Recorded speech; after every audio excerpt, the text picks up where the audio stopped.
awful headline as there was a shooting in Versailles. We knew there was a person in critical condition and there was a suspect, but a whole week later, 56-year-old Robert Anselmo of Eldon is charged with first-degree murder and armed criminal action in last Monday's shooting death of Janetta Yeager in the parking lot of the Soil and Water Conservation Office in Versailles. Yeah, according to this document, a court document named the victim as Janetta Yeager and the alleged murderer is Robert Anselmo, as you said.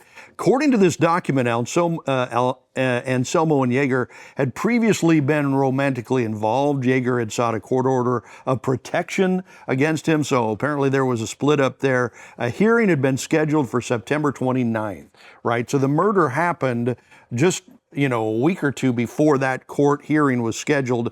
Authorities say Yeager was sitting in her vehicle with the door open in the Morgan County USDA Service Center office parking lot when Anselmo, wearing a pink-orange hoodie, blue jeans, boots, gloves, and a mask, allegedly approached the driver's side of the vehicle and shot Yeager in the head.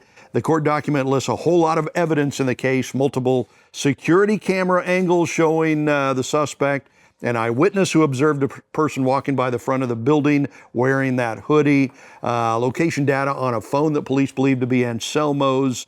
Anselmo's employer said that he didn't arrive at work that Monday, so there's a whole lot of evidence, it would seem, against him. Yeah, and he was booked into Morgan County Jail Monday night, approximately 8 p.m. last week, which was 2 hours after Morgan County prosecuting attorney Dustin Dunkley had announced through an online press release that the suspect had been taken into custody in Miller County.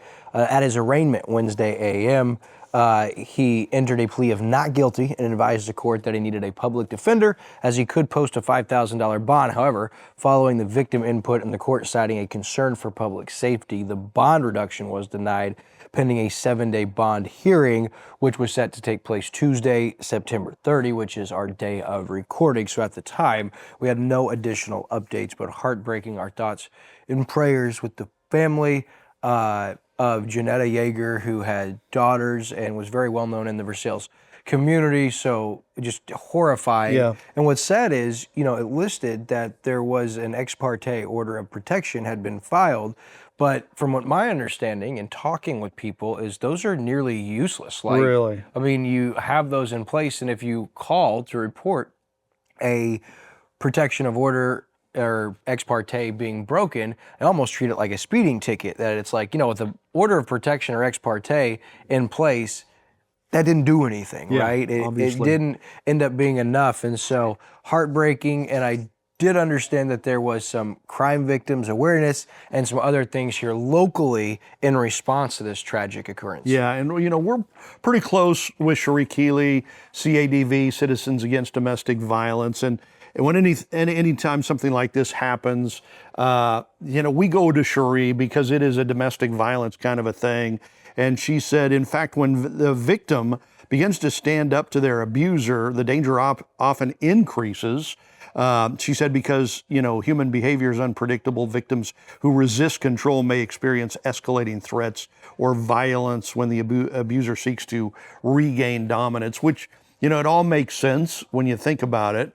But we tend to try not to think about it, domestic violence, and this would fall under that category.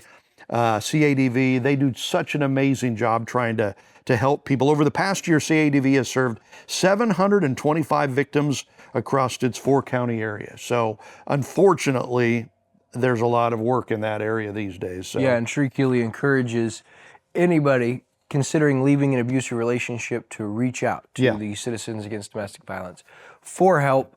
Incredible organization, and as we round up just a horrifying story, we certainly want to see justice done in this case. Yeah, and the victim left behind 2 daughters, Sydney and Kinsey, so our thoughts go out to them.